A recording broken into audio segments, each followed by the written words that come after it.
Hello and welcome to the next episode of the How Long to Beat podcast. As always, it's Rick talking to you with Alyx and Paula. And speaking of the next things, Steam Next Fest has, at the time of recording, just happened. We played some demos. We're looking forward to telling you all about those. Right after, we tell you what we've been beating, not retiring, and playing. And then we'll round out the episode as you've all come to know and expect and fervently wait in anticipation of. That didn't How really long work in a to? sentence. Oh my God, Rick, you baited me. I was hoping that'd happen. Let's try again. How long to beat? How long to beat the the game? game?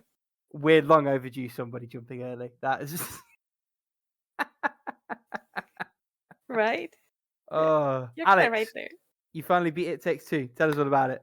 Oh, Could never someone else mind. have a vacuum? Well then, how about I jump in first because Yes. I've completed finally Dairoku Agents of Sakuratani. And so I have to say, this game isn't like the greatest otome game I played. It is fine. TM. And the thing is that I don't know, like all the routes are like created equal. So what happened is that I play like the 3 best routes first, and then the other 2 routes, one was like anticlimactic, like big time, Mm-hmm.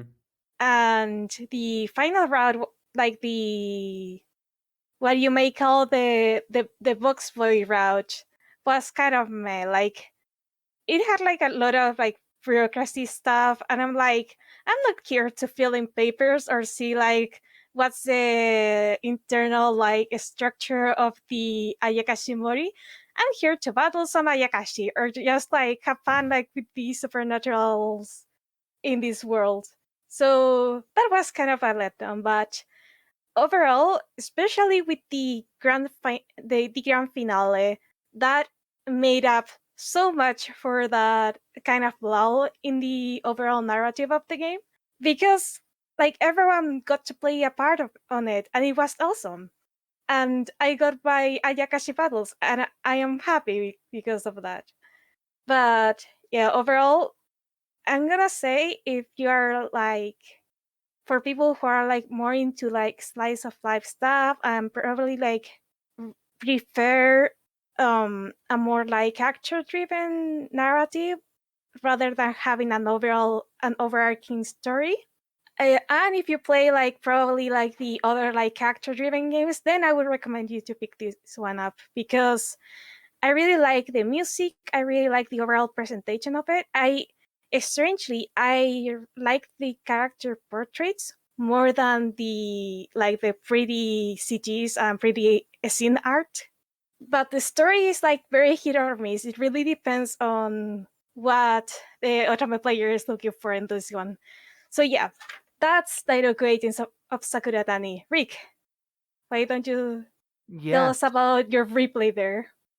Yeah, so first of 4 completions this week is a replay of Aviary Attorney, which I was compelled to play both because you two have both played it, and also as the first in what has essentially turned into a birds doing jobs triple header. So I've got Chicken Police coming up. I also picked up Kiwi, the postal service sort of co-op game. So I've got friends at work sort of joking to me that I just can't get enough of games where I play birds doing random jobs. Aviary Attorney is wonderful. Definitely didn't enjoy it as much the second time around. I think part of that's just naturally because I knew where the overarching story was roughly going. But I did still have a great time with it. It is a fun little romp. The writing really does elevate it. I still, on a second pass, was chuckling out loud at some of the interactions with the librarian, for example. It's just a really well-written game, and I'll hold some of my thoughts because I think we're going to be doing a spoilcast on this soon-ish. But needless to say, if you like narrative games, if you like humor and good writing, this is absolutely well worth checking out. I then played 3 other games this week. I'm going to stick on the narrative theme. So first I'm going to talk about Erica, which is a weird little sort of interactive movie experiment thing on PS4. So what makes this game unique is that you have a paired smartphone app that you can use to control the game. You can do it with like the touchpad on the DualShock 4, but it encourages you to use an app. And it has you doing things like rubbing dust off things and turning water spouts and using shears to trim plants. It's very sort of peak early smartphone games in the sense that everything's interactable. I don't know whether it was more or less immersive, but it didn't really help that the story it was telling was kind of rubbish to start with. If you have PS Plus, this is free, or was free at one time. That's how I got it. It's the only reason I bothered to play it. And it is short enough that it was able to hold my attention for the whole first pass. There are multiple endings. I had no compulsion to play it again. I think the gimmick really is the only thing that shone through in terms of my memory of it. And the gimmick wasn't great to start with, which is always difficult. And the big takeaway as well, because it's live action for the most part, it was always obvious when it wanted you to do something with your phone, because it like cuts away to a graphic as such that it can display it without having to like render it in super high definition. Generally want to avoid. I think if you've got it for free, it's worth giving a try, maybe, but it's not very good. I didn't think. And another one that wasn't very good, and I have to say your opinion on this one's been truly vindicated for me, Alyx. 12 minutes for PC. Okay, I was wondering what you're gonna think. Yeah. What a fucking stupid story. Right? For me, fucking dumb. So for fear of giving anything away, the thing with the flower and the name. Oh. As soon as he said it, I was like, they're not. And then they did. And then it does this thing where it sort of tries to hint at what the time mechanic thing is, but I don't think they ever really justified from a narrative perspective, which is the rub. Like, if you're going to go out there and do something like that, you have to give me something to ground that, because otherwise it just feels dumb. The whole thing's dumb. The animations are janky. Willem Dafoe's the only person who gives a decent performance. And I don't think that's the actor and actress's fault. I think they were hamstrung by being asked to give accents that aren't their natives. And in fact, Daisy Ridley's... Sorry? No, I said, right? Like, I just, like, yeah. Oh, my God. Anyway, sorry. Daisy Ridley's dictation coach got a credit, and I don't know why, because they didn't earn it. The game's shit. Something like this lives and dies on its story, and it had a couple of moments in terms of tricks. There's an electricity-based one that was kind of clever, but it lives and dies on its story. And this is possibly one of the worst stories in any piece of media that I've ever consumed. And on that basis, hard avoid. I'm so glad that you said that. I was like, I want to make sure I'm not crazy, but I was like, this is bullshit, right? Like, I'm like, all right. It's truly bollocks. It's truly. And the only saving grace is it's an indie, so at least only a few people had to buy into this shit for it to exist. Like, if a Ubisoft or an EA came out with this, I'd be truly concerned for like a not insignificant subsection of like the game making population. It's just not okay. No, it is genuinely a like high school or like college play. Like the first time someone writes something, like that's what I got from it. Like, and this is why, like, I was thinking I was driving because I saw you add this to the list, and so I was thinking more about it as I was like doing errands today, and I'm like, I think one of the reasons too that I was like, I wonder, like, maybe it will resonate more. I don't know. And I was like, because for me, the reason it didn't so much is I was like, I've read this script so many times, and it's like, what it does is it asks zero interesting questions about humanity, and instead creates a weird, convoluted, dumb as shit story that like doesn't resonate at all and is like, what's the point? Like, you know what I mean? Like, I'm just like, you have all these opportunities to do something interesting here, and then you choose this? That's what you're going for? Oh, God. Anyway, I'm not going to... It asks one question to which the answer is obviously no, dumbass. Yeah, exactly. Not an okay thing to do. It's like so uncontroversial. You're just like, no. Like, no. And the sad thing is, right up until that reveal, I could have forgiven all the foibles. I could have forgiven the dodgy animation. I could have forgiven the fact that certain things aren't really signposted very well. I could have forgiven that the interface isn't great even with a mouse. I could have forgiven all of that. but the story is just atrocious. I almost want you to play it now that you've got Game Pass, Paula, because it is only a few hours long. I almost want to play it, but you guys are scaring me off of it. Do it, play it. I want to see your reaction. I think it's well worth it. Yeah, like I so badly want to say like what the thing is, but I'm also just like no, like people just need to, because it's just so.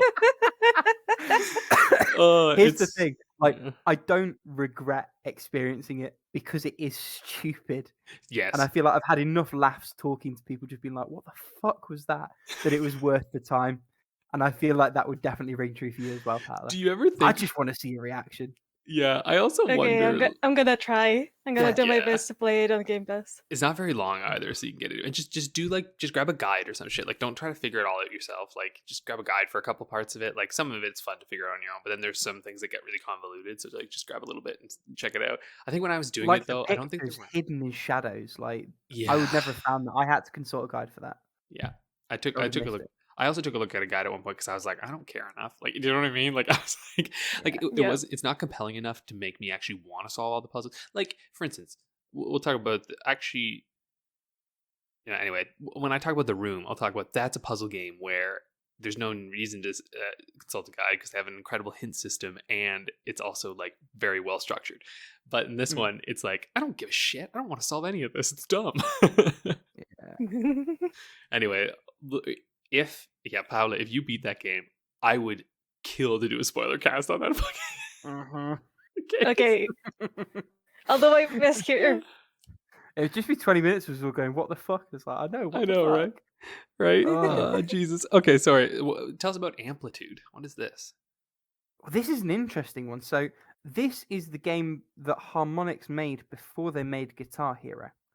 So way back in like 2001, 2002, for the PlayStation 2, Amplitude was a thing.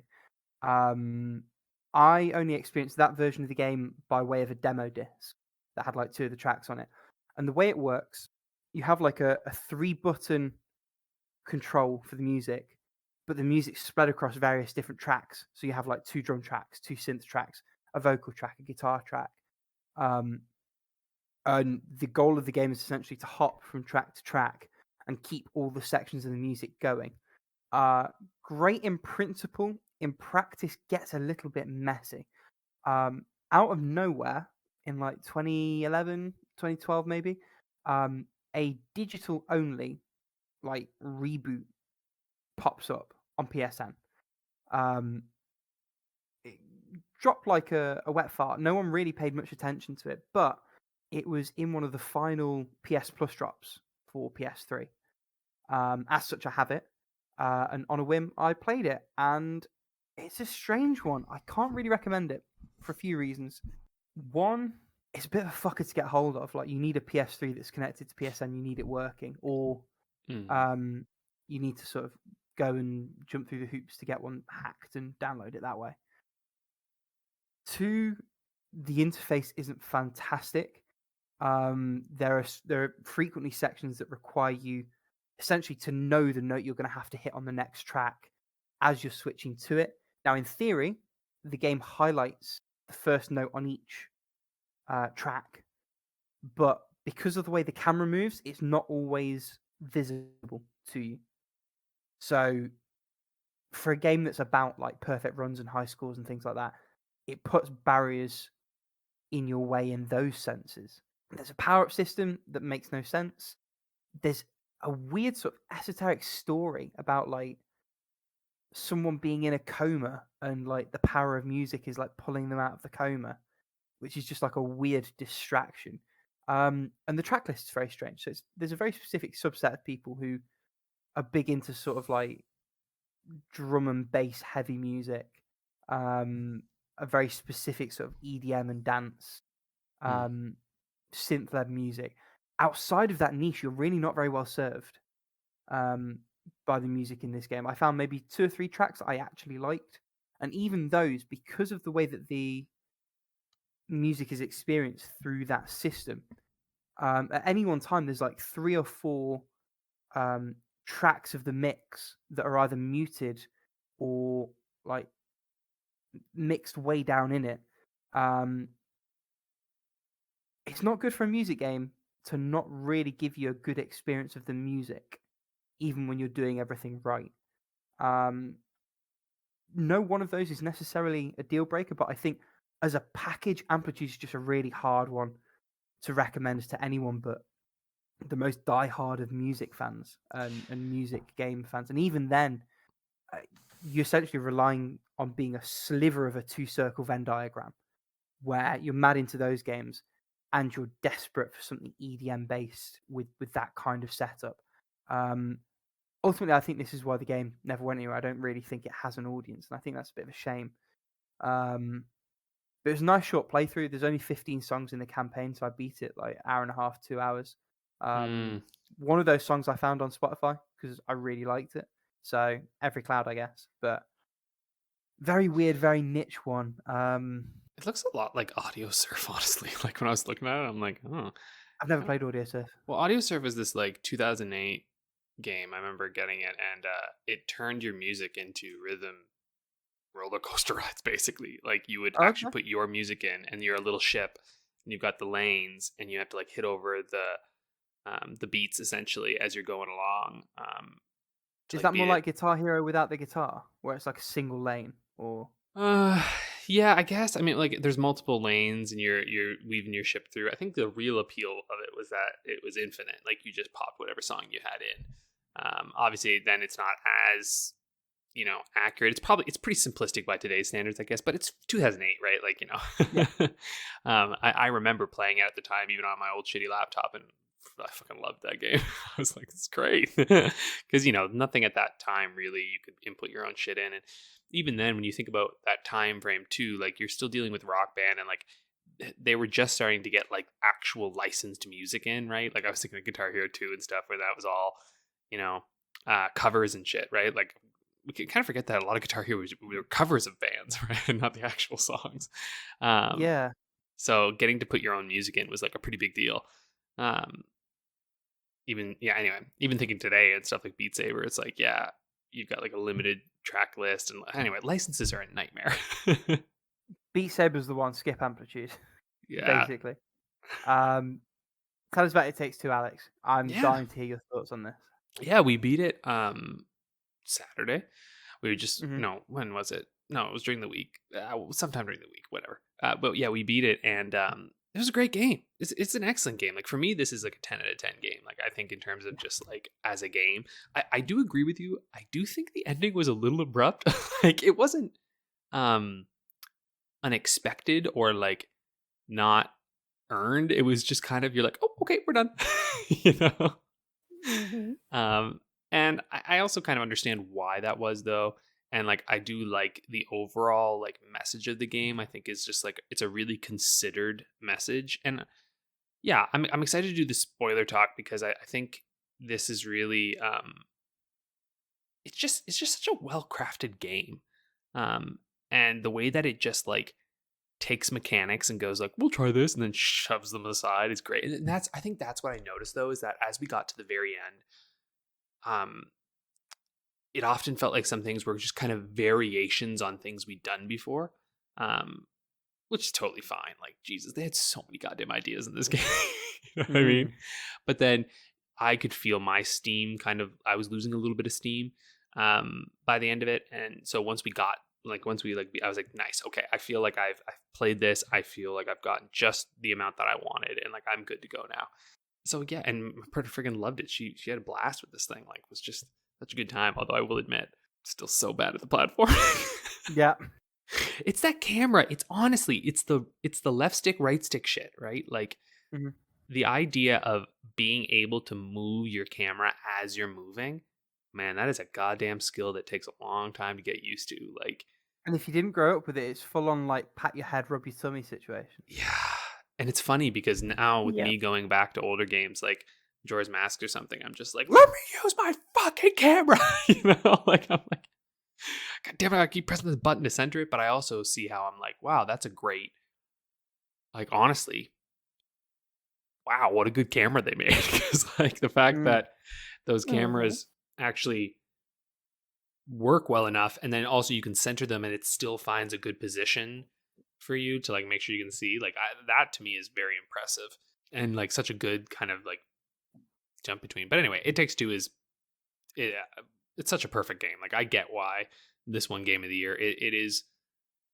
It's what games I think aspire to be, and like it tells a good story through its gameplay that you actually mimic. And like, you know, we had to cooperate, and like we definitely got frustrated at times, like even when the characters are frustrated. But like, you know, if you have good communication with your partner, you're gonna have a great time with this game. If you do not, this game is going to be hell. More of a struggle for sure. Yeah. Yeah, probably. It's a good way to practice your own. I also think Dr. Hakim is hilarious. Like, just great. Like, there's like one line where he's like, she's like, "This is blackmail. No, this is therapy." And I was like, yeah, oh, so good. Yep. I'm like, oh, it's so good. So goddamn good.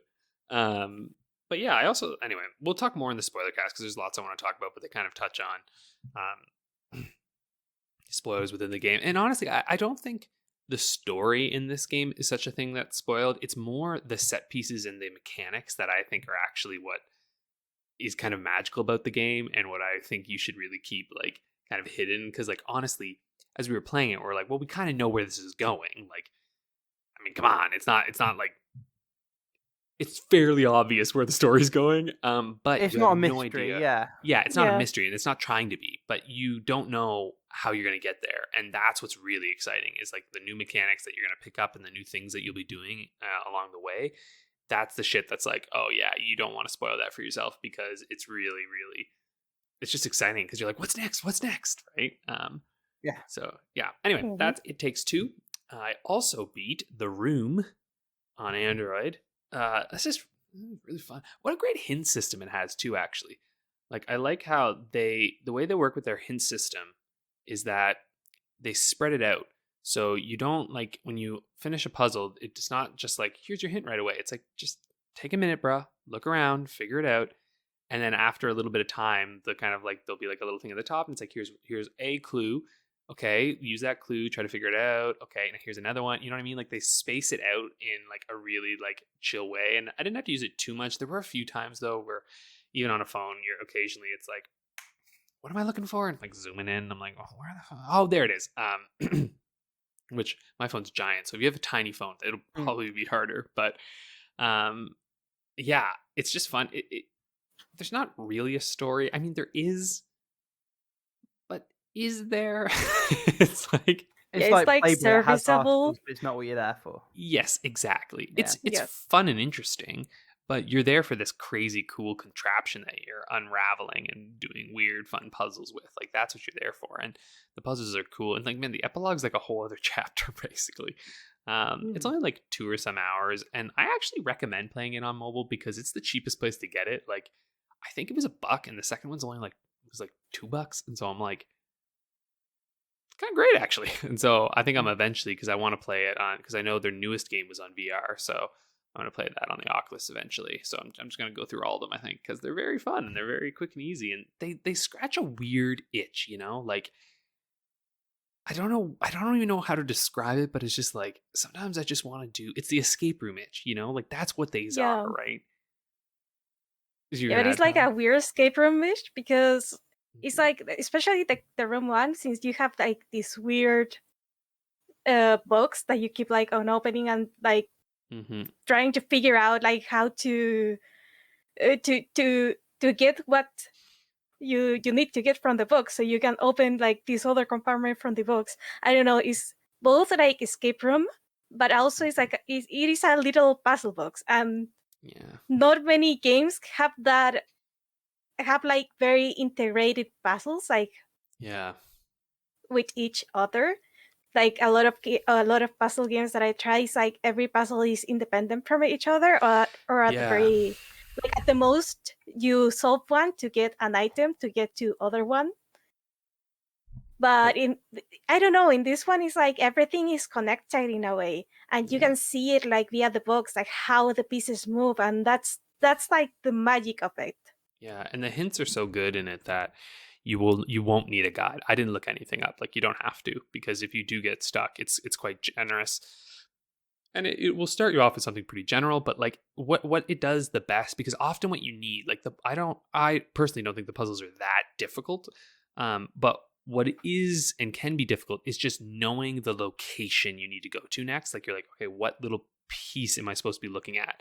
And so often the clues are just kind of like, oh, some weird thing opened on this, and you're like, oh, that, right? And you go over to it, and then you're like, oh, now I know what to start doing on it. So yeah, I do highly recommend it. It's very fun and good production value as well. Like it looks really good, which is nice, because sometimes those little, a little mobile game, can be a piece of shit, but this feels more like you're playing like a little PC game on your phone. You know what I mean? Like there's none of that baloney. It's just like the worst thing you get is at the very end of the game, it says, go buy the room 2. And I'm like, that's fine. I don't mind you telling me to do that. Yep. Like I went and bought this one on Steam because I don't know, my store, the mobile store on my region has the game like a little bit more expensive than the Steam version on sale.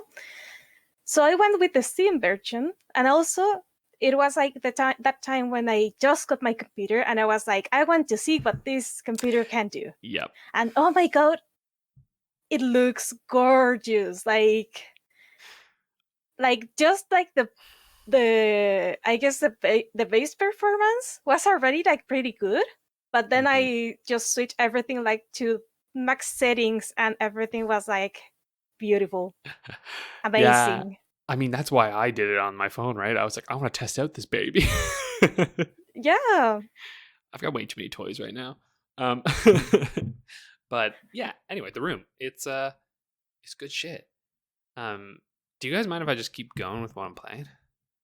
I'll knock it out Go ahead. because we've got no retirements this week. We've all been very good, so roll straight through. Yeah, no retirements at all. So, in terms of my gotta be kidding me. Never mind. The stupid vacuum's back. I don't know why, but like my buildings decided today at this time, as we were recording this podcast, that they should use their vacuum. So how about, Rick, why don't you tell us what you're playing? I can't believe they didn't factor into their work that you'd be recording a very highly regarded by a very small community video gaming podcast. Honestly. Yeah, so I've got... Yes, very rude. I wasn't ready for that. I've got 4 games on the go. The first of which is sort of a technicality. I need to get back to The Witcher. Ultimately, soon I'm going to commit to it, and just that's going to be all I play, or I'm going to end up dropping it. But The Witcher is still in my playing. I've played a bit more of Astral Chain. It's much more of a fleshed out game than I expected it to be, with all the police investigation and all the other sort of bits and bobs around it. Not a lot more to say beyond I am having quite a good time with this one. And I'll be playing a lot more of it soon, because I want to free my Switch up for a game that Paula's currently playing. I very nearly finished Wolfenstein: The Old Blood. So this is a standalone prequel stroke DLC stroke expansion to the New Order. Definitely feels a bit more padded. The whole first level is basically like a massive, not forced stealth, but basically forced stealth. And they've got this new pipe mechanic that you use for various sort of map traversal stuff, for want of a better term. All feels a little bit busy work, all feels a little bit contrived. But once it gets into its stride, like it's still Wolfenstein, it's still new Wolfenstein. The gameplay is excellent. I do really enjoy what they do with the encounters, where you can either go in all guns blazing, or you can try to be stealthy, and there will always be 1 or 2 commandos in the sort of zone. You will see roughly how close they are to you, in like a 360 direction, but not vertically, just like on the flat plane. If you can silence both of them before you are spotted, you can stop any more backup or reinforcement units from coming. There's a really good balance there. I love the way that it's set up with that. The story takes a bit of a left turn as well, around about 3/4 of the way in, which is about where I'm at now, which is a pleasant surprise. I'm interested to see how they wrap that up, bearing in mind where they've got to get to for the New Order to start. Probably wouldn't recommend it to anyone who hasn't already played the New Order. So I think that's just an infinitely better game. And your appreciation for this is definitely going to be a little bit more strong if you have already seen what the New Order has to offer. But even as a thing on its own, it is still really, really good. And I'm pretty sure it's dirt cheap at the moment now as well if you wanted to pick up a copy. Final game I'm playing, this is a bit of a deep cut. So if any of you remember the ill-fated Dark Void by Capcom for the PS3 and 360, the game where you play with the guy with the jetpack, it's Nolan North. And it's noticeably Nolan North. So it's like Nathan Drake future post-apocalypse edition. The big version of that game did not do very well at all. I played and retired it about maybe a year ago. I'm not sure if it was while we were recording this podcast. There may well be a previous episode where I sort of talked about how meh the big game was. But alongside it, Capcom released a fun little complimentary game on the then relevant DSiWare service called Dark Void Zero. It's a little 2D sort of retro side scroller. They make up this whole story about it being like a lost, forgotten game that was being developed for the NES, and then the Super Nintendo came along and it had to be shelved because it wasn't ready in time. When you start the game, it prompts you to blow into the cartridge. Confusingly, that isn't like a prompt to blow into the microphone. It's a prompt to press the A button, and then the cartridge sort of digitally goes into the system. I've only played maybe the first 5 minutes of this game. Seems very, very hard so far, but also a lot of fun. So we'll see how that goes. And I just love the energy behind pretending you've got like an old classic game that you've polished up to coincide with a big sort of tentpole AAA release. So looking forward to seeing a bit more of that. And that's where I'm at gameplay wise. Has your vacuum finished, Alex? Yeah, it's far away now. Beautiful. Fucking vacuums, goddamn. All right, anyway. So yeah, I'm playing kind of more of the same. So I'm still punching away at Half-Life Alyx. I haven't been playing as much VR this past week or so because I've been doing my practicum, and like the reality is that for the PCVR, like it's not much of a setup. I just have to move my laptop over and plug in the Ethernet cable, basically. but anything's enough, right? Yeah, and like right now where I'm so busy, I'm just kind of been looking for things that it's just like I can just immediately pop right on and go with, because I just don't have. I haven't had like actually as much time at home to play. Like you can see the games I beat this week was like a fucking phone game and a game I was playing with my partner, right? So like that's kind of what's going down. But unfortunately, my partner has to go away for a month. Well, actually 2 months because she's doing, anyway, it's doctor stuff. You got to go to different cities and whatnot to do like residencies and whatnot. So she's off to do that. So my gaming's probably going to get higher because I'm all on my lonesome. But it's fine. Anyway, Half-Life Alyx is great though. Still just popping away at it. I've been playing more Pixel Cross Adventure. It's just really fun. Like, you know, it's like a little, like, basically you're just walking around an overworld, bringing things back into it by playing nonograms, and like there's like a silly little story. It's got lots of personality. It's just a fun little game. And it was also crazy cheap. Like it was maybe $10, right? And like for the amount that you've got in it, I'm like, yeah, this is definitely worth the money. Because I know Picross games, they can't really charge a whole lot because I don't know why. I guess it's just like no one would buy it if it was too much, I suppose. Despite the fact that I do think there's a fair bit of work that goes into making these good these good quality puzzles. But anyway, so really loving that. Pokemon Legends Arceus, awesome. It's very fun. Like I'm having a really good time with it. Everything I said last week still stands. It's still kind of gross looking, but it's still super fun. Is the thing. And like I think this is the best Pokemon game ever made, hands down. Like nothing even comes remotely close to this game in terms of fun, enjoyment, like taking, like actually respecting your time and like interesting ideas. Like the closest, this to me is what Pokemon Red was, right? Like Pokemon Red was a wild new idea that was extremely exciting, and then I guess like, and yeah, but a little rough around the edges.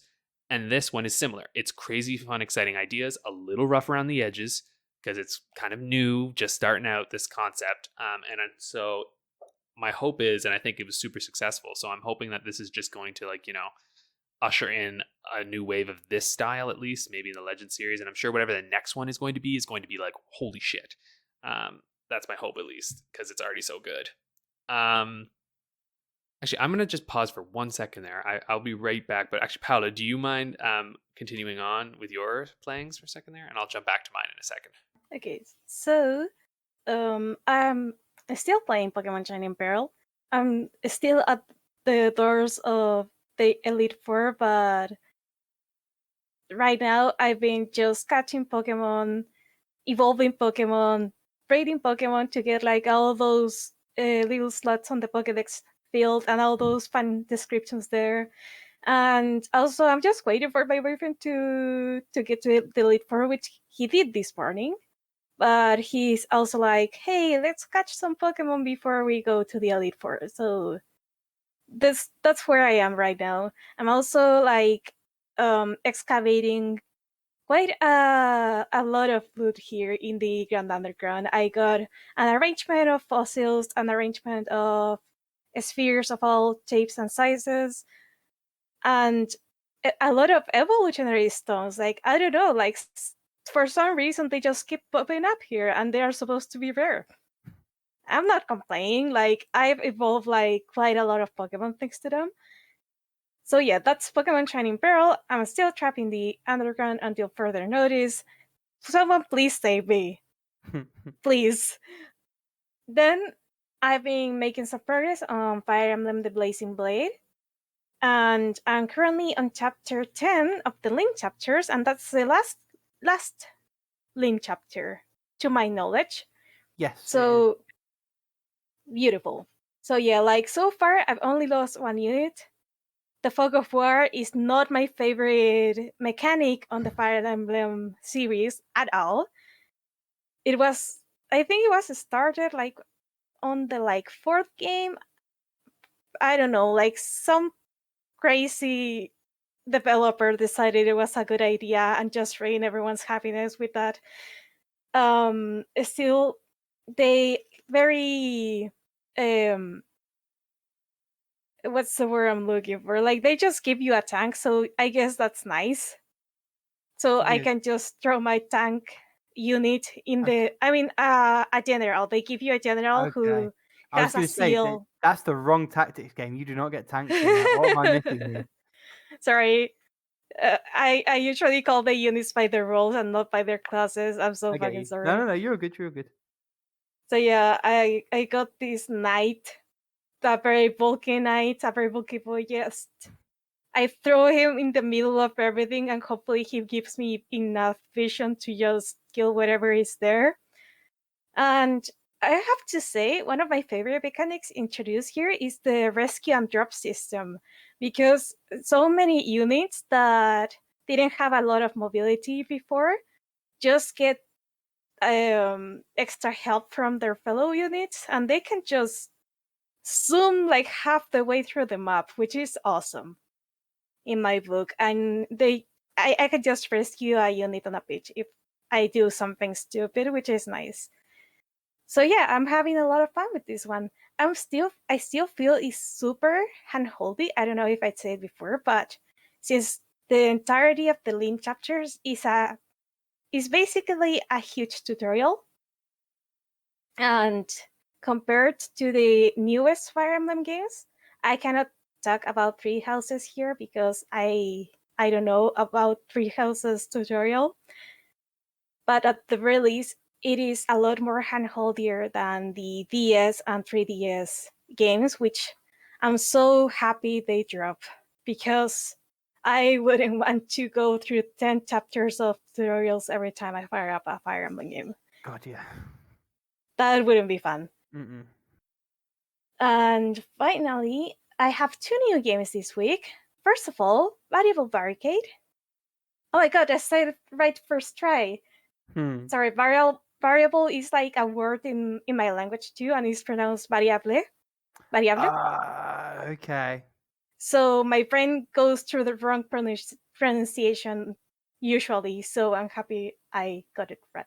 It's a trap just waiting for you. Now this is, I know it's a VN. not an Otome, is it? Or is it? It is an Otome game. Oh, okay.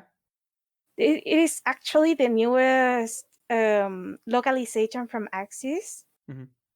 And it was released on February 25th, I think. Yeah.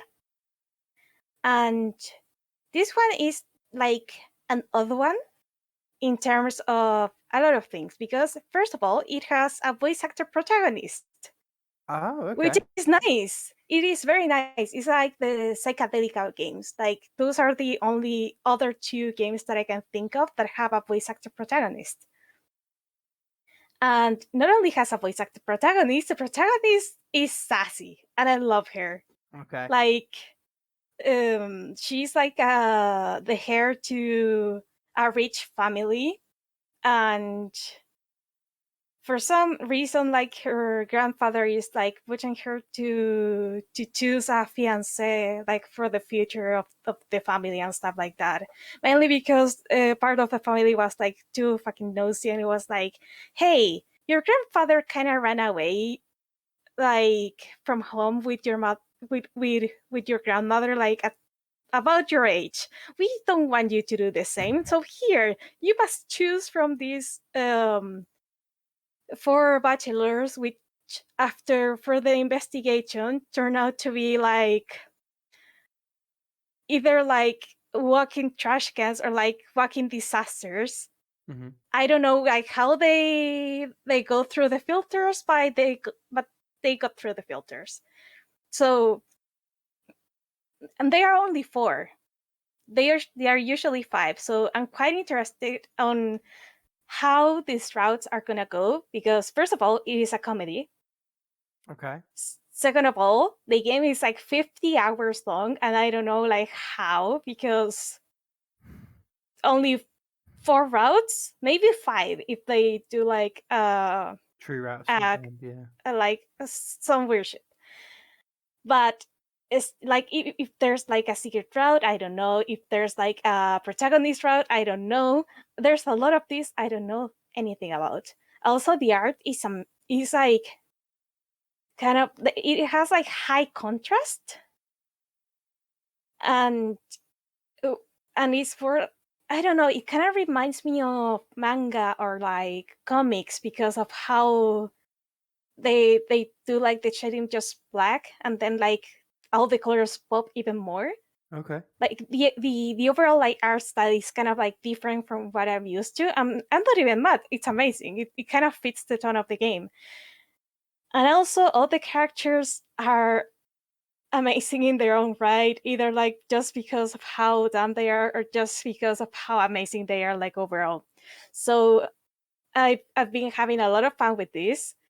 I'm already amazed that when the guys get like introduced into the story, the protagonist can just like walk by and completely ignore them, and that scene is hilarious. And I'm looking forward to like go through every single route of the game, because it looks like a lot of fun, and the protagonist is just, it's just amazing. Like, I just love how sassy she is, and how she's not afraid to say anything. Like, she's a dear. I don't know.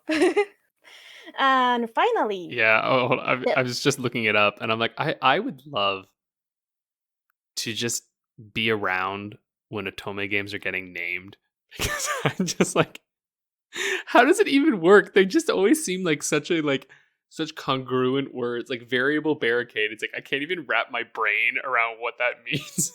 What they do is they take some pages from the thesaurus and they put them on dartboards, and then they just throw a few, and then they just see what happens. But I will say, those are some sexy looking boys on there, so you know.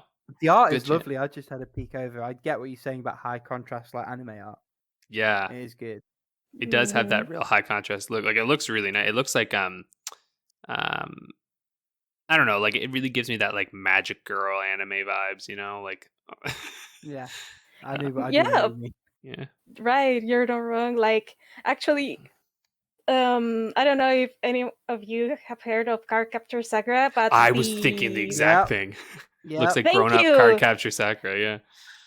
Yeah, because like the best friend look up Tsumugi from Variable Barricade, and she gives me Matt Tomoyo's vibes, because Tomoyo was Sakura's best friend, and she was like this like rich girl which had like some hobbies, and she really got along with the main character. But from the way she looks to the way she acts to the way she laughs, she gives me Tomoyo vibes, like big time, and I'm not the only one. Also, I gotta say, who thinks so. Because I watched Cardcaptor Sakura when I was a kid, and then like I remember as an adult, I went back just to see it. I was like, "Oh, what is this?" And I was like, "This is bad."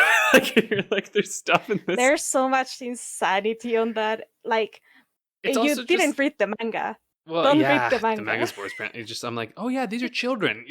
As a kid, you're just like so innocent. You're like, ah ha ha, and then I'm like, oh no. Yeah. Anyway, neither here nor there. But nice. All right. Yeah, and so you tell us about the next one you're playing, Paula. Yeah, this one. Firstly, because I know you're in a little bit of an awkward position, but how's Switch performance for the game that you're about to? Do you know what? I've jumped way ahead of myself. Ignore me. Way ahead. What's the game? The game is What Lies in the Multiverse. And Switch performance so far is very fluid, which I was worried about because of all the like change in multiverses and stuff. Like, I did get one crash because I was experimenting quite a fair bit, and I probably did something that no one in the studio ever thought someone would do. You probably did, because I mean, I feel like very rarely do we can you try everything, right? So yeah, because you're playing on Switch, because I do oh yeah, sorry, go ahead. I was gonna say I plan on picking this up, but I'm also just like, when the fuck am I gonna have time to play these games? I'm like, maybe I should just buy it on PC or something. Yeah, like I've been like very lazy, like playing games on PC lately, so I thought like, hey, maybe I will just pick it up on Switch. And you have to download like a day one patch, but the game runs smoothly. Like, there's nothing to say there. It runs just like it runs on my PC, and yeah, like there's zero problems so far. Like, besides that little crash, which my friend told me, like, how did you even crash the game? Well, I did this and this and probably this. Oh yeah, and then I was about to like that thing was about to break. So I tried to stop it from breaking, and then something went bad. Yeah. I've had a fair number of games crash on the Switch for me before. Actually, it's kind of a thing. But anyway, that's a whole other conversation. But how are you enjoying it so far? Yeah, this game is lovely. Like, and we're all obviously quite biased, but let's keep going. Yeah, I know I'm biased because like a friend and a classmate from uni made this game. Like are like the original creators of the game, but which, if you want to listen to an interview of them, you can check out an earlier episode of the How Long to Beat podcast. Right, and we probably like get in touch with them again to get that second interview we talk about. But yeah, like the game is overall like very lovely. Like, it on the surface is very like hearted and very funny. There's some like running gags here and there, and some later chapters that I won't spoil, but they are hilarious. Like, they have me like laughing around like a lot. It was beautiful. I'm probably like, I want to say halfway. No, I'm not halfway through the game, but I'm in chapter 4, and the game, from what I've heard, is quite short. But I think it is for the best because it is a platformer puzzle adventure, and the story starts taking like front and center like later into the game. And all the puzzles so far, I haven't seen like any puzzle that was like, oh no, this is bullshit. Like, these puzzles will sometimes take a lot of you in terms of reaction time. There was one in particular which I remember that was like, okay, you have to get the timing right or otherwise you're screwed. And I did. And I feel proud of myself because that one was hard. But overall, like, the story is like hard, like on the surface, and it's whatever you may find, like either like notes that you find on the world, or like things you see when you chip when you chip realities or you chip universe. And then you see stuff that is like a little bit more dark, or like some references to that will tell you, yeah, this game is rated M for a reason. And like there's so much heart put into it, and there are like things that really like tug at your chat strings at times. And I don't know, like there's something to the story and like the side characters and everything that really gets to you at times. Well, it really depends on your backstory, but some things like really got to me at times. So yeah. Also, the art, as we said, is lovely. The music is amazing. And the pixel art, either the portraits or the achievements, because the Switch also has the achievements for this game. Yeah. Just get a chuckle out of it, or it's just they are just so well done. Like there's so much attention to detail to this game. Yeah. So yeah, I'll probably just pick it up on the Switch, because honestly, when I think about it, I'm like, that's probably the only way I'll actually play the game, because if I get on the PC, it'll just sit there in my list of all these indie games. You know what I mean? Like, I just anytime I buy a game on PC, it's just there forever. You want the D-pad though. Oh, I have a Switch Lite, so I'm good. I only play on my Switch Lite, honestly. Like I don't fucking touch my other one anymore. It's there for my partner. Yeah. And this kind of comes back to what you were saying about like the VR and the laptop. Like any friction, any barrier is just what it is. And Switch, Vita, whatever it is, handhelds just make it so easy. Like it's there and it's ready to go. And PC does as well. It's just, I don't know. There's like, for some reason, I just want to play different games on my PC, you know? I don't know what it is. Yeah, like indie. Yeah, you know, like I feel like indie games, especially if it's like, this sounds like it's going to be a good pick up and play as well, because, you know, it's puzzles, right? So for me, at least personally, I need to like give myself a break in between puzzles, or otherwise I go insane. So that's going to sound like a great bus ride game. Okay, so I'm going to pick up with the last two games before Paul just pieced out. Yeah. Yeah. I got to say my piece on what lies in the multiverse. I don't want to. I'm gonna do my best in the upcoming episodes to not spoil anything for you too, because you have to see it, and we need to do a spoiler cast later. So Alyx, take it away. Well, yeah, for sure. I mean, we should talk with our buds there when we get back on it. We gotta get in touch with them. I know, that's crazy. So I feel like that was like, you know, like a month ago basically, but it's probably been months now since we talked, I think. Like, if I'm looking at like when did we have them on? Like, I think if I go back here, yeah, that was, oh my god, that was in November. Okay, so it's been a little while. Oh my god, we got to chat back up. Yeah, I didn't even realize it was coming out as soon though. It's great. March, it's awesome. All right, sorry, rambling. So other games that I've been playing, I started playing because I've just been checking out a few mobile games, just seeing like what have I been missing. I picked up one called Card Thief, which is a roguelike card kind of game, and it's pretty cool actually. Like you kind of are on this 9x9 grid, and you're a thief, and you essentially have to like,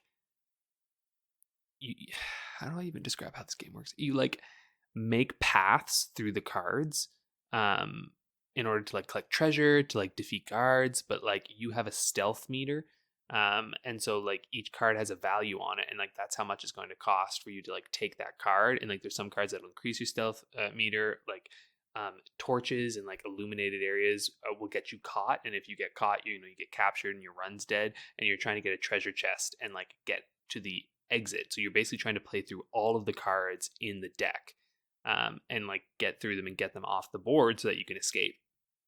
It's really fun. I paid, so you can play for free, totally, but the chests that you get, they'll make you wait to unlock them unless you just buy the full game, and it's like $4. And I was like, I like this game, I will buy the full game, I don't mind. But there's no other, like, there's no microtransactions or anything in it. It's just buy the game, That's it. So I appreciated that. I was like, I like this. This is like a fun kind of high score roguelike type game that you actually do make progress because, you're in one manner, and then you after you unlock a certain amount of chests and a certain amount of coins, you unlock the next one. And I think there's like 4 or 5 like manners total. And eventually you unlock like a daily heist thing that you can do, which is just like a unique one to see how far you get, see what your high score is. It's just a fun, well-considered, neat kind of like pick up, do a few runs, put down kind of game. So yeah, I highly recommend it for people who are interested, especially if you just want to like, since it's free, you can just try it out, no biggie. But I just really appreciate mobile games that don't just like sell their soul, you know what I mean? And they're like, this is a fun game. You can buy it if you like, or you can just play it for free. And I'm like, that's very kind. Yeah. So I don't mind amplifying those games. The other game I'm playing that I'm having a lot of fun with is Majora's Mask. So Neryl has an incredible video that explains exactly how to download and install his HD textures, which, let me tell you, holy shit, it looks great. Like, and okay, there's actually something to be said, and it's weird, but like, I kind of love the polygonal, like trying to represent something as human, like the artistry that needs to go in to make things look recognizable in an N64 era. And like, what this shows me as well is that, like, man, there is so much room to create games with this styling. Because first off, like, I'm sort of surprised. Like, I know we see some of them, but like, I wouldn't be too surprised if you see more indies moving into this direction, because like, it's simple enough that these games could be made with a small team, right? Like, Majora's Mask was made not a huge team in 1 year, right? After all Ocarina of Time had been made and had all those assets. And it's like, I kind of wish I could see more games. Like, I would love to see more like interactive Sims again, or something like Deus Ex style, like coming back in just this earlier sort of easier style, but maybe with HD textures, because man, the HD textures make such a difference. Like, this is the best way to play this game. Like, I know the 3DS is whatever, this fucking destroys that. Like, it is gorgeous. And with the Redux patch, so like this group made like this entire Redux where like they've implemented so many fixes and just like so many quality of life improvements. One of the best parts is that they have on the D-pad now. So the D-pad is functionally useless in Majora's Mask, but with the Redux, the D-pad maps the 3 main masks and your ocarina to it. So you essentially get 4 new items slots, right? So that your C stick slots are completely open now, just to use like regular items in the game. So you never really have to equip except for the special masks. You can equip those, like the ones that you collect along the way. But your core, like Deku Goron, Zora Mask, they're all mapped to a D-pad and your ocarina. And it is so convenient. And it's just like, oh, and there's like a little update even to like Link's character model that is just absolutely gorgeous, and like,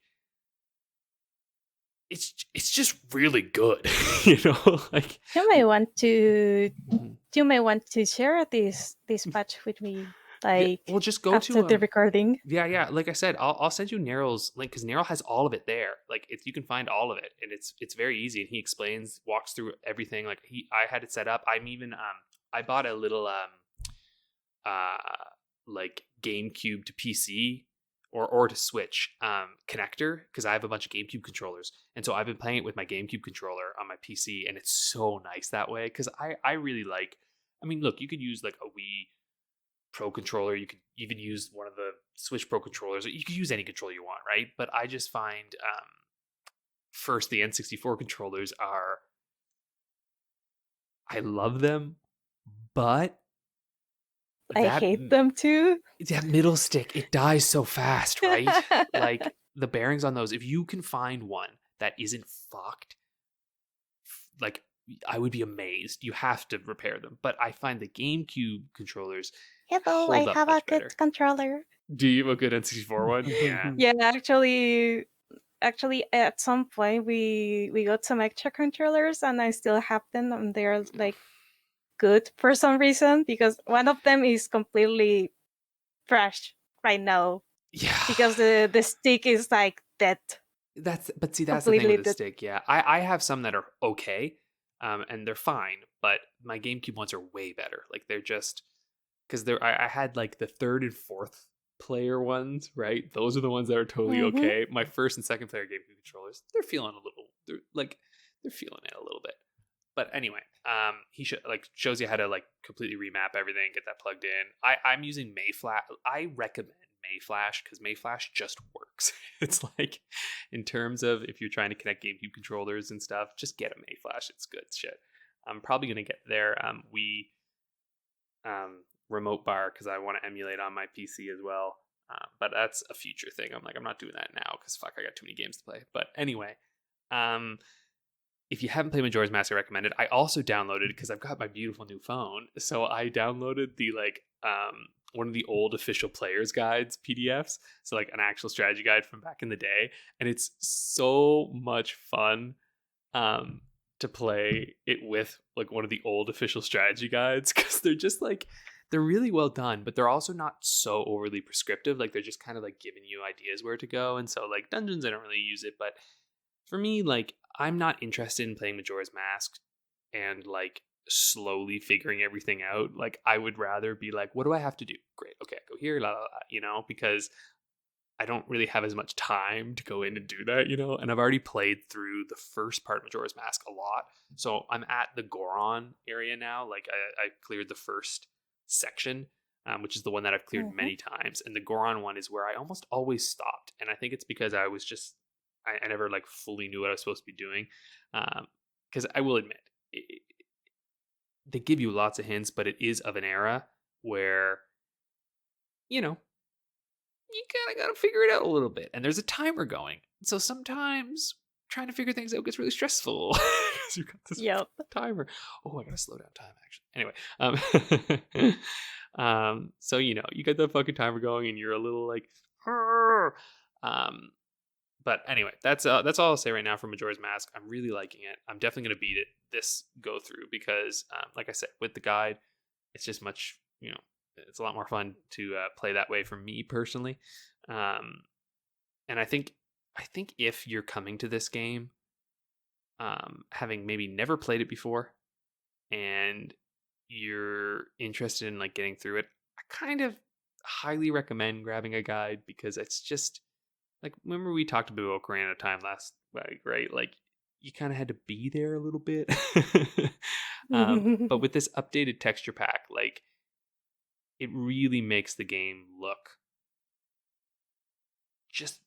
it's beautiful. It really is. It just looks great. Nothing's fuzzy. It's just very clear. All the characters are. It looks like the artistry clearly holds up is the idea, right? So anyway, big shout out to Nero for all that shit. What an incredible project. That was a few years in the making project. Like this is a big freaking undertaking they went through.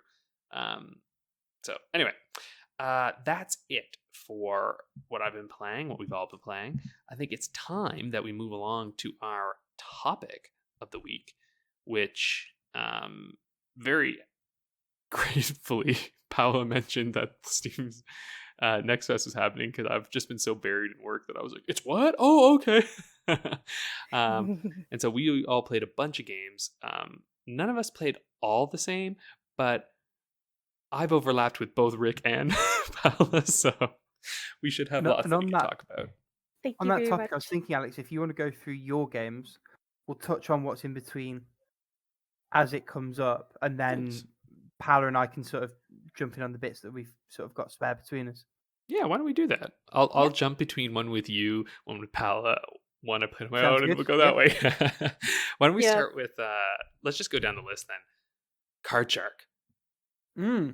Oh man, this is very cool. different from what I expected. Yeah. So I knew nothing about this except that it was Devolver published, and I liked the look of the art. Rather than you playing poker, it's actually about you being deceptive with the card stuff. And Yeah, it's a neat concept. I can definitely Mhm. see them doing more with it. I stopped Mhm. fairly early on. You're like, once you've been taught the second and third Mhm. tricks, I was like, oh, I get it. I'm interested. Okay. Yeah, I know. I probably went further than I should have because I was getting really into it, and then I was like, "Wait a minute, I'm gonna play this game. I gotta stop now." Hmm. um, yeah, it's super cool because you're mute, and so you're basically following along. And what I'm gonna say is that it's at a very interesting time in French history, which is similar to Aviary Attorney. It's I've actually heard a it. kind of, but it's where Aviary Attorney is like it's basically 100 years after where this game is. So both in very interesting time frames though, and I'm like, ooh, I think this game's gonna be pretty cool. And so yeah, Voltaire's in it. I was like, fuck yeah, there's Voltaire, dope. Who just anyway, when we do an Aviary Attorney spoiler cast, I'll talk a little bit about history and it'll be fun. Hmm. But yeah, Card Shark. I think this was a game that was announced as coming to Game Pass, but I could just be like really talking out my ass. But I mean, if it is, I'll still be on my free Game Pass trial, so I'll absolutely be on it. yeah, maybe it's not, but I don't know. I remember seeing this game somewhere. So you know what? Don't trust me on that, but I would definitely recommend checking it out and at least adding it to Mm. your wish list because it's good shit. Um, I agree. okay. What about Paula? Let's talk about A Little to the Left because you were right. This game is basically unpacking. Um, Yeah, but also it's like very very like satisfactory in many ways, like on how you have to like sort all these little things mhm. on on the screen. And I don't know, I'm a sucker for that kind of thing. I'm so sorry, Alyx. No, I liked it actually. The one thing though is like there was a couple where I was like, "The fuck am I supposed to do?" Like, I was like, couldn't figure out a few where I was like, "Am I supposed like the one with the all the papers?" I was like, "Am I supposed to stack them from like biggest to smallest or some shit?" But then I was like, "Oh, I have to fill the screen with it." Oh, okay, Yeah, that I and was the a pencil little one. the pencil one. Yeah. I was like, "What?" Like the first pencil one was easy, but the next one I was like, what are all these symbols?" And you had to just take the trash out of the table. Yeah. I was like, that's it. Okay. um, but yeah, it's the art is beautiful. Like I really like the kind of pastel, sort of hand drawn, like almost pencil crayon esque stylings of it. Um, Hmm. you know, like it's got that kind of muted color palette that like it feels like the very like the like cozy games, you know, like it really feels like it's like Yeah, in that genre, like Six Cats Under, right? Like that kind of style. yeah, it's kind of the palette they chose is kind of soothing in a way. Yeah. So it goes with like all that. I don't know. The game is just you vibing and chilling and Till sorting the stuff mean cat comes along. until the mean cat comes along, and I can't relate to that.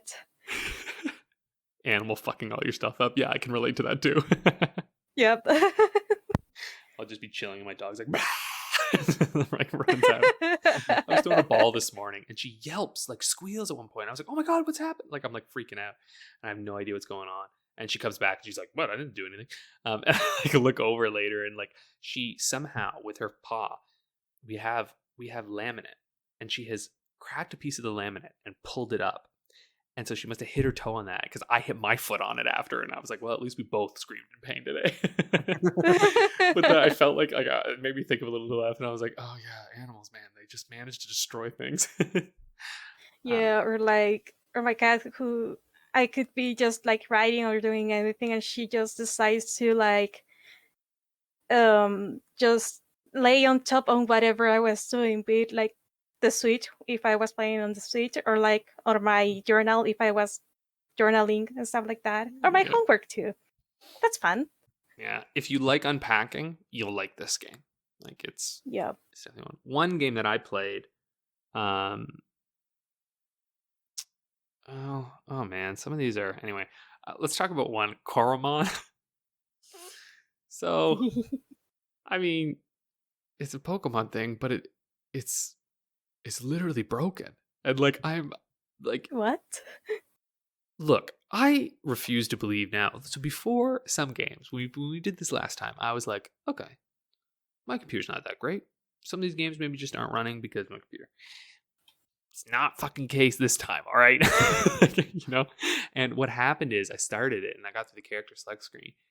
And when I actually picked my character and I was starting the game, one of two things would happen. I would go to talk to one of the characters and all the text would become like basically hieroglyphic. Like they were just like nothing. It was just lines and it was gone. And then suddenly assets would drop out and like things would disappear. I'd walk out and it was just like there's nothing and I can't see my character anymore. And I was like, what the fuck? So I like restarted, tried again.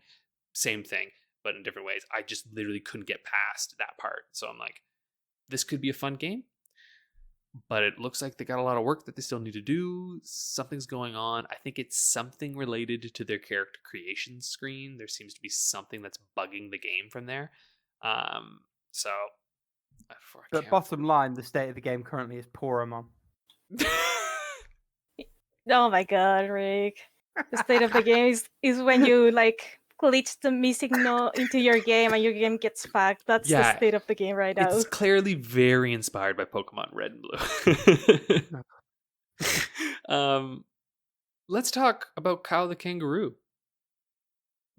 It's a 3D platformer, like exactly my feeling. It's good. It's very competent, but it didn't really speak to me. I played the opening few minutes and cool. Yeah, if that's what you want from your game, you're gonna have a great time. Doesn't really speak to me. Yeah, but my thing is like this can't justify its existence when you have like the Spyro remakes and Crash remakes and stuff. Like it's just kind of hard to like, I don't know, like if you're starving for an old school mascot 3D platformer from like the 90s, yeah, this will be fine. There's nothing wrong with it. It's just a little bland. That's all. Like, and I was playing and I was like, it's fine. Not as much exciting. Right, yeah, exactly, yeah. Right? That's kind of it. I'm just like, it's great. But a game that I started thinking, I guess this is okay, to being like, I'm going to fucking win, is Dome Romantic. That game. Yeah. Yeah, that's a deceivingly simple game at first. Because Paula, you played this too, right? Yep.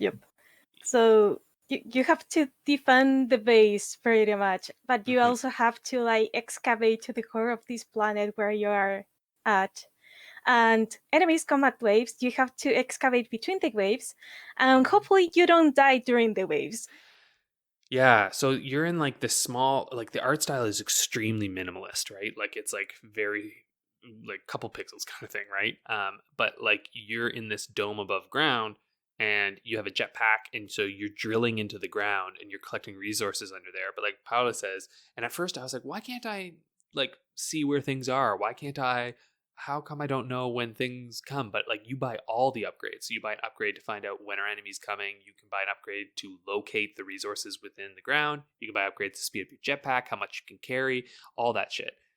Fix your dome, like all this stuff. And so you have to get really fucking strategic and start to figure out like, okay, how much do I need? What resources should I put in where? What upgrades are absolutely essential for me right now? And like planning out your routes as you go along. And it's a pretty addicting gameplay loop. Like I gotta say, it really dives you in there pretty fast. And the going down and up is actually pretty fun.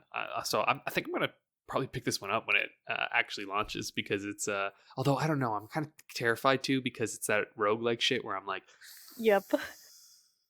There goes my life. Yeah. There goes my life. But like, still, yeah, sorry. But still, it's pretty fun. Like you kind of like the game because of the gameplay loop. You hate the game because it is brutal, but you also like the game because it is just fun. Exactly. They're straddling that line beautifully. Like they're just, I don't know. I have to say, in terms of like the games that I played, this was one of the ones where I was like, oh, this is probably one of the most polished gameplay wise that I've played so far, where it just has an excellent loop and it knows what it's good at. There's no story or anything, because who needs it? You're being attacked. That's the story. So yeah, good shit. why don't I talk about another one that I played that I actually think is very cute and sweet. I played Terra Nova.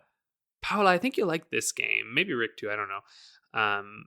It's one of those, PC like like you're on someone's computer games. And it's set in 2003. And this one actually solves a problem that you didn't like in the other one, Paula and Rick. So you know how in that one we play where you have to type everything yourself? This one you just Yeah. But you're hold not down typing, spacebar. you're just mashing the keyboard. Yeah, and this one you just hold down spacebar and the typing will happen, and you can press the arrow keys to speed it up or slow it down if you want. So you could speed up to the point where it literally just like boom, there it is.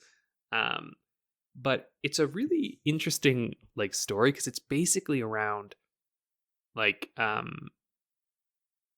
these young women who are, I think they're about like 17ish or so, and they're really into making fan fiction and doing role playing through like blog posts and stuff. And so like you're doing like chats with different people and like you're like reconnecting with an old friend, and they're doing this like fun role play. So they're like super, they're like real horny young girls, who are like, I'm gonna make the boys kiss, and like which I was like, this is great shit. I love this. This is hilarious. And like the personalities are really well formed. The writing's actually very, I would say, like super spot on in the sense that it's not like each character has their little personality and their quirks and their spelling mistakes, and like the writing itself is not like incredible, but it's what you would expect from people of this age. Like it just feels like they have, which to me says that actually the writing's really good because they're able to actually accurately emulate all of these different characters and how they might write and like what that kind of writing was like at that time. And so yeah, I think it's really cool. I played through the whole demo because I was like, I kind of want to see where this goes. And remember I talked about there was like Secret Little Haven or whatever where I found it was like super complicated and like it just kind of busted on me a little bit. This one's like really clear what you need to do. So sometimes that can kind of ruin the immersion a little bit of like, oh, I'm just on someone's computer. But I actually think it's for the best because they give you a pretty explicit tutorial and you just always know what you have to do, which it just eliminates that like, what the fuck am I supposed to do here kind of feeling, which I really appreciated. And I was like, okay, this is, and then also gives you the freedom to kind of like look around on the computer and do that kind of stuff. So yeah, Terra Nova is really cool. And Terra Nova is the name of like the role-playing world that they're creating. It's like some sci-fi future thing. So and you can like influence like how the story goes a little bit with those parts, and like you make choices and things, and so you can it's very much about relationships online. So yeah, there's Terra Nova.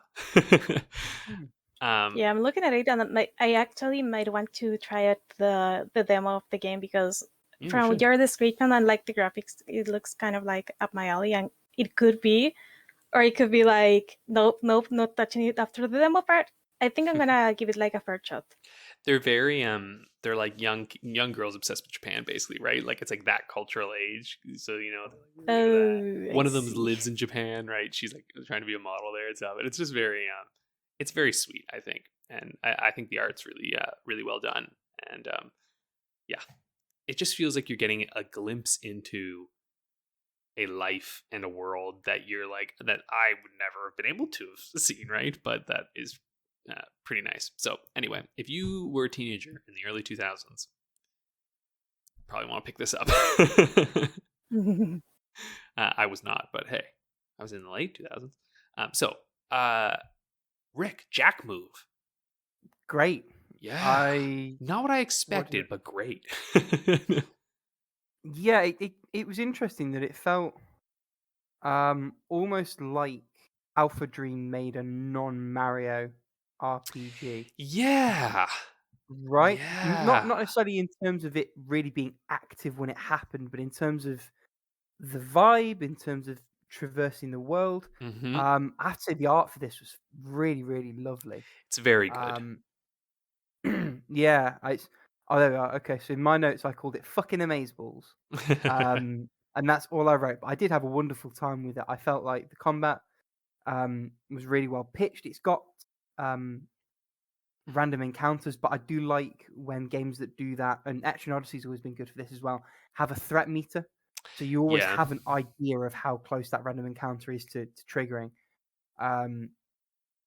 I like the way that they integrated tech into sort of the moveset. It's a very sort of cyberpunky setup, and the one maybe minor drawback is some of the dialogue was a little bit cringe. Yeah, I did Like, notice that. they threw out some like hacker man sort of terminology that just felt a little bit trite, but everything other than that felt really, really promising. This is one I'll definitely be checking out when it comes out. I'm imagining, based on what you said there, that you kind of feel maybe the same. I do, yeah. It's interesting because I actually thought when I was looking at it, I actually thought it was going to be kind of like the Mega Man Battle Network style. Do you know what I mean?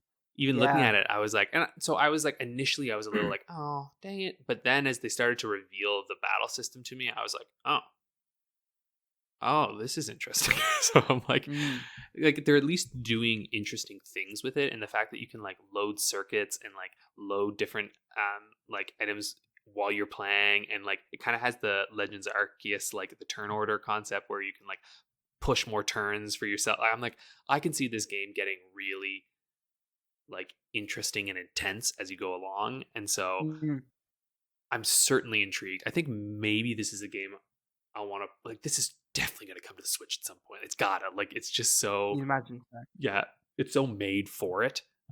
Or get your shit on Game Pass, because damn, I could see this doing amazingly there. But yeah, super good. I highly recommend people try it out. It's supposed to come out this year, I think. So well, I think everything Next Fest theoretically comes out within the next 6 months. Theoretically. Yeah, but I remember playing Floppy Nights last time, and it's still not out. Yeah, I'm still waiting for Shady Night to come out. Yep. Yeah, right. I know, and I understand, COVID and everything. Like, it's one of those things. And when you're also game dev is game dev. Like, things are always going to go wrong and move around. And exactly, I'd rather just have it when it's good and ready. Around. Yeah, I still remember though. Floppy Night's still on my wish list. That game's so good. Okay, anyway, why don't I hit on another one here? I actually don't have much to say about the rest. I'm just gonna whack them out here quick because there's not much to say. Crystal Story: Dawn of Dusk is top down. I didn't. Maybe just skip it. It's like it's kind of just I don't know. Controls never wasn't for me. I'll just put it that way. It just wasn't for me. I think it's kind of interesting. People might really enjoy this one.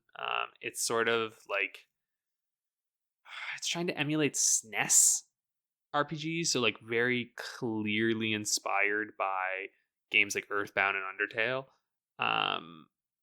It has a lot of battles that are like that, where like, but it's weird. So like you have like action RPG combat like on the main world, but then also sometimes you enter into RPG like Earthbound, Undertale style battles, turn-based battles. So there's kind of a mix there, and I wasn't really sure how they were like, how they were supposed to kind of relate. Yeah, like I said, I don't really want to talk like rough on a game like this because I'm like, whatever, it's a demo and like it's an indie game. I don't know, it might be a little different, but for me personally, I just found myself not all that moved by it and was just kind of like, I don't know, this feels a little off to me.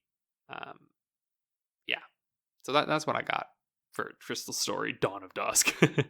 But the art style's cool and pretty. Like I said, it's trying to be one of those SNES games. It even has that like, the mode 7 where you can like go up and like it'll like you can see the whole world, like that shit that Final Fantasy would do. It's got one of those things in there as well, so it's very clearly inspired by that era. So if you love that era, it could be fun. But sometimes I find the issue is that games inspired by that era often just pale in comparison to the games from that era, right? And so sometimes you just feel like you're kind of playing a this close but just off game, and that's what it felt like to me. It was like, oh, it's so close to kind of being like that, like a game from that time, but something don't feel right. And it's a shame because the art is truly beautiful for that one as well. Yeah, I would recommend people just try it yourselves to see what you think on this one, because I do think that there is likely to be some that this really does resonate with. One thing that is great about the game is they have a CRT filter option, and it's actually wonderful. Like, I really liked it. It made it fuzzy, but like fuzzy in a way that was like really nice. I think part of it was just some of the writing wasn't hitting with me. It's like, it's kind of that like, remember Earthbound, remember Undertale, they're so quirky. It's that kind of thing, Mhm. Anyway, other two, Dandy and Randy DX. I couldn't make the game work. I didn't know what I was doing wrong in it. Like, it's one of those top down, supposed to be kind of like a Game Boy game, right? But obviously more advanced.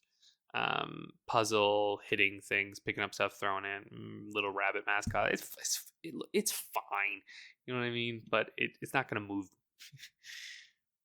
It's not moving my needle either way, I'm like, whatever, this is fine. But I got to a point where I was like, what am I supposed to do? And I was just like, well, if I don't know what I'm supposed to do, so I'm done. I just bounced off because it's a demo. I don't got time for that. And the last one is Imp of the Sun. Interesting game. It's a Metroidvania where you're playing as like a cool setting too. It seems to be either a South or Central American like culturally inspired. I think it might actually be very specifically inspired. It seems Incan, but I'm not sure. I'll have to double check what the inspiration is. But actually, I don't even know if it actually says specifically what the inspiration is. The Peruvian, that's it. Okay, Peru. Okay, there we go. Peruvian influence. So that's really cool. It's just not always clear what you're supposed to do at first. I was a little confused for a while and was like, where am I going? And then once I did figure it out, I got stuck. Like, I literally, there was like a thing you're supposed to be able to go under, and like I went and I crouched and I went under, and then my character couldn't move anymore. I was like, huh? What? I guess I'm done. Yeah, right? I was like, oh. So artwork's beautiful. Interesting mechanics. Promising. Like, that's what I will say for this. Like, it is promising. If technical stuff gets massaged out, which I'm sure it could, I think this will be a really interesting one to check out. Especially because, interesting cultural influences, not something you see every day. So I want it to do well. I'm just not sure right now. I think they need a little more time to polish some of that stuff. Anyway, that's me. What did you guys play? Well, Ali, you get this. I think you've got a few less than me. Yeah, I got a couple, 3 games left. 2 of them City Builders, and one other game that is a little bit like Islanders. And the name of this game is Refland, and it is very similar to Islanders because you have to like place buildings in these like little hexagonal cells, and then you have to try to rack up the bigger amount of points possible. But where this game fails, where Islanders succeeds, is that Islanders has a little more strategy going on, while on this one it feels you are like more at the mercy of RNGesus and what types of buildings it decides to give you. Because come on, like, do what? Sorry, I just love that RNGesus. That's good shit. Yeah, I don't remember where I hear it, but I love it. So you're gonna hear me say it whenever RNGesus attacks. But absolutely. On this game, like, you get an assortment of either random buildings or predefined buildings to put on your like little cells, but you cannot like choose between like 2 groups of buildings like with Islanders. So there isn't like, oh, maybe this path is more convenient because I have these kind of buildings already, so this other kind of building maybe give me more points. So the game looks pretty. You have like to cover, I guess, you have to like recover like visibility of the map rather than just make just try to get like to a certain threshold to go to the like point threshold to go to the next level. But I think it's leaving a little bit too much on Islander's shadow. That's what I gotta say. Next up, Builders of Egypt, and this one in particular didn't like resonate with me too much because you you have to like build this civilization and make people like move in. And the thing is that you can't really like control where people are working, or like it is difficult like to shift work from one place to another if you're like where if your villagers are already like doing one thing. So I didn't really like it, but it seems like it seems like a lot of people did on Steam because it was like on top wish listed for city builders. But I didn't get it really. What I did get into is the Wandering Village. And on this game is another city builder, but you have to take care of both your population and the big reptile thing your population is living on top of.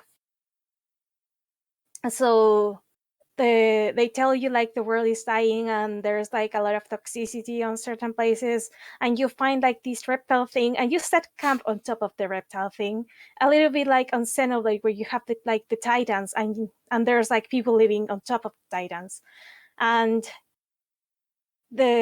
you have to take care of your big reptile, because if the big reptile dies, then you don't have a home anymore.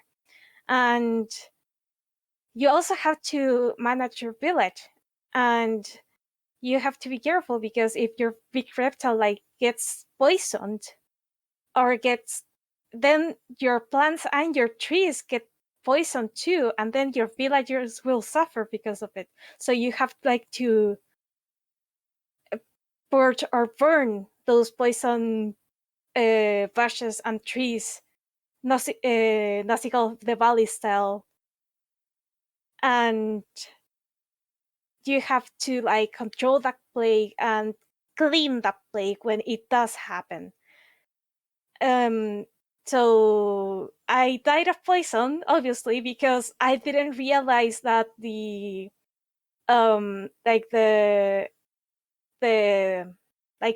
poison department poison fighter department were like supposed to work like in an area and not like the entire thing, an entire reptile.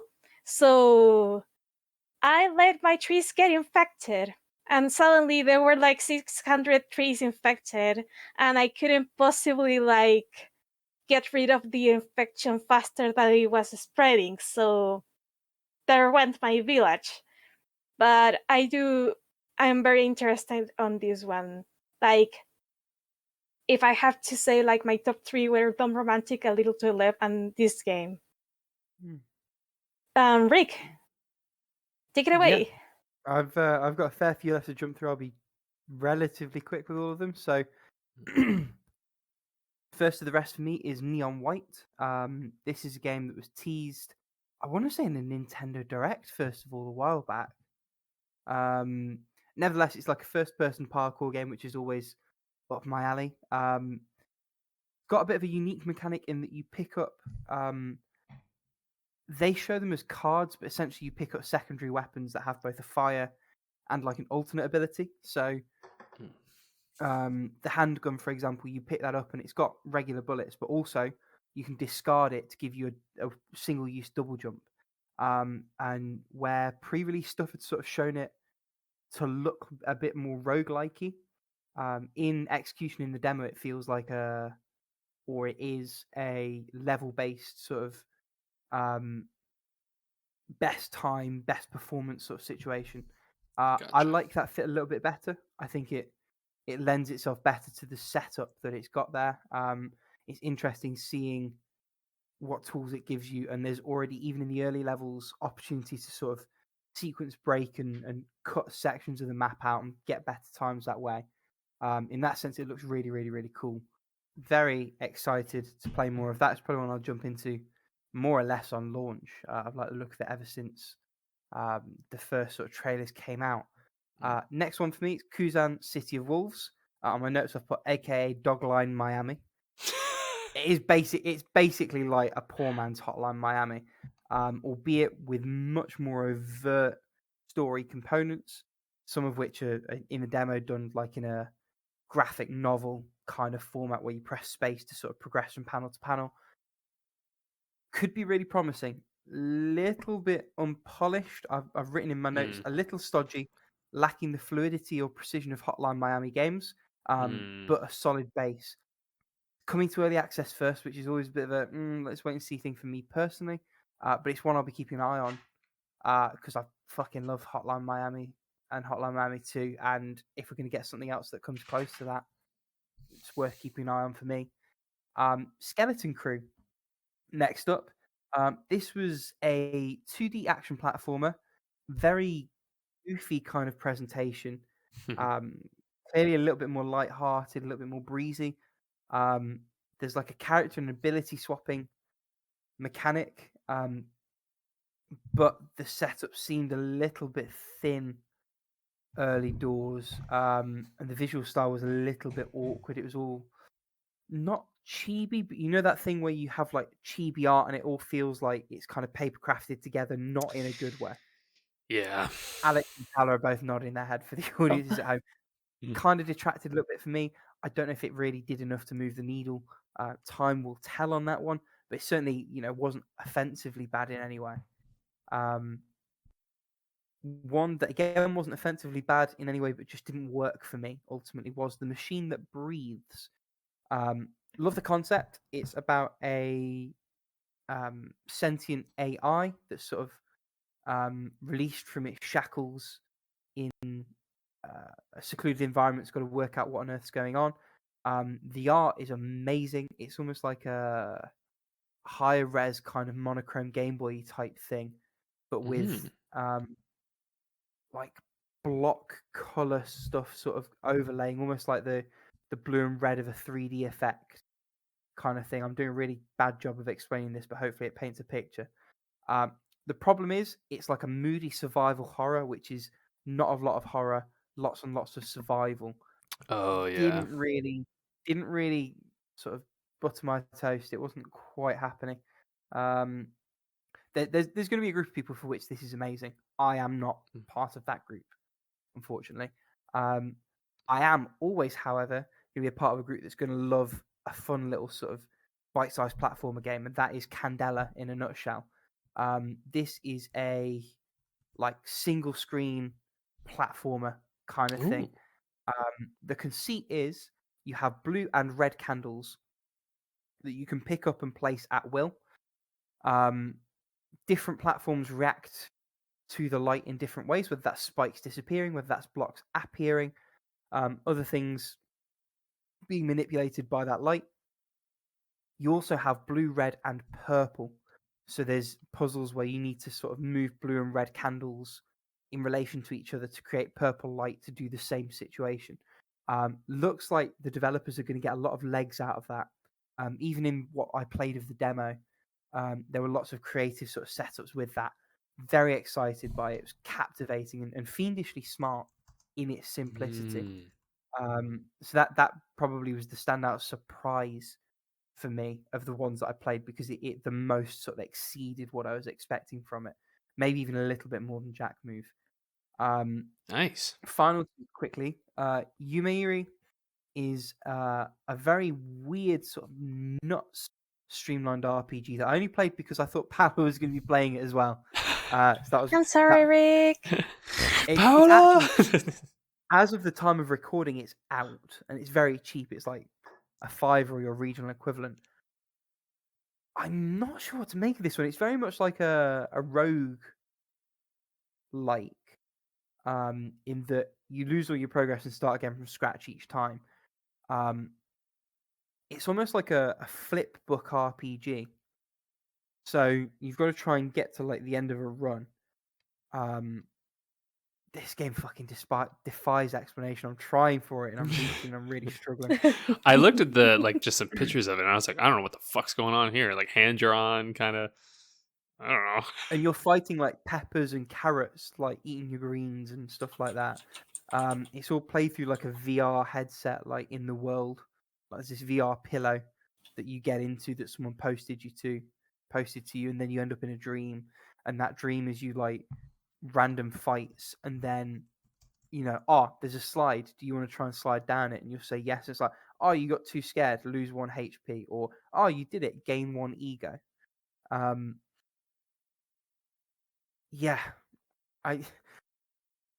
it was compelling in the moment. I couldn't really tell you why or how or what exactly went on, and that makes it a very strange one to talk about.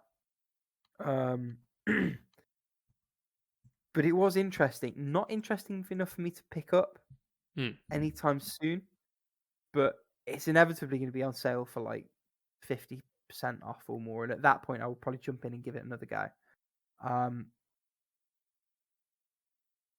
Yeah, I don't feel like I've adequately explained this one. It was good, but it was also dumb as all hell. But I kind of dug it. Sorry, it's just super funny because like it's basically just like this game is game, but barely not even. game. It's almost binary choice situations on every single step. It's interactive LSD fever trip, is what it is, and I think that's a recommendation. Maybe last game, Fishing Paradise. Hey Rick, I'm sorry again. Do you know what though? This one's fine because very early on playing this demo, I was like, hang on, this was clearly a mobile game at some point in its life, based purely on the interface, which has like physical left and right buttons and a big red action button on the screen at all times. It's like, well, this wasn't designed for something that has actual buttons. Lo and behold, I got on the Play Store and it's free to play on mobile with like a £5 one-time purchase to get rid of all the adverts and the timed mechanic that's there to get you to spend a bit more money or wait and come back later. Based on the developer's other game on Steam, it's going to be like a tenner on Bear's Restaurant. Steam. So it's like twice the point. That's the one. Yeah. I know. I'm looking at this. I think I'm just going to get it on mobile because it actually looks fun. Oh yeah. It and the bit that I played of it on PC, it was a blast. So I've downloaded it on mobile. I'm going to give it a spin there. Yeah, and I'll probably end up paying for it there. But it's not the kind of game I want to play on PC anyway. I think it lends itself better to mobile, which no dummy, that's where it started. Yeah, well, because I'm looking at it, I guess it's technically that game is like a bit of a sequel to one called Bear's Restaurant. So as I've been like looking this up and I'm looking at everything, and like the Bear's Restaurant looks like it's like you're like running a restaurant in the afterlife or something. And Fishing Paradise is you fishing in heaven to try and get to heaven. There you go. Yeah, and it has like super high reviews on mobile. Like on mobile, there's like 34,000. It's 4.8. For Bear's Restaurant, and like I'm sure the fishing one too. Anyway, so I'm getting this on mobile, so we'll talk about this next week. I was going to say, watch this space. Yeah, right. I'm just discovering all of these like actually like small indie fun fucking mobile games now. Like that I clearly it's because there's so many. It's so fucking hard to find good ones, right? Like the mobile market is shit, but there is also great stuff to be found if you know where to look. Case in point, Invento from like last year. Yeah, exactly. And then like it's also funny because then half the time you find out that that like the games that you like are actually like on Switch or something were just originally mobile games, and I'm like, oh shit, I didn't realize that. And it's a minefield because some are better on one, some are better on the other. Like Dandara is a great example. You can get that on Switch, PS4, PC. It was mobile first, and the control scheme is designed around being played on mobile. Now, it still plays really nicely on PC because they've adapted it to twin stick, but it's lovely on mobile, and I would almost say play it there instead. But it just depends from game to game. The other rub for me is I've got one of the folding phones, so you either have a slightly too narrow main screen or a sometimes not quite configured big screen. So it's a slight minefield in that regard. Almost every app deals with it perfectly in one orientation. So it's just an extra hurdle is all, but it's a whole thing. I suppose what I want to finish on is check out Fishing Paradise and maybe Bear's Restaurant on mobile. Yeah. see what happens. They seem to have a lot. Yeah, they've got quite a few games on mobile, but and they're all like extremely highly rated. So Odin Cat, I guess is what they're called. Maybe that's something if you do mobile gaming, someone to look into. I'm definitely checking them out. Let's play some fun games. And once you finish checking that out, check out this installment of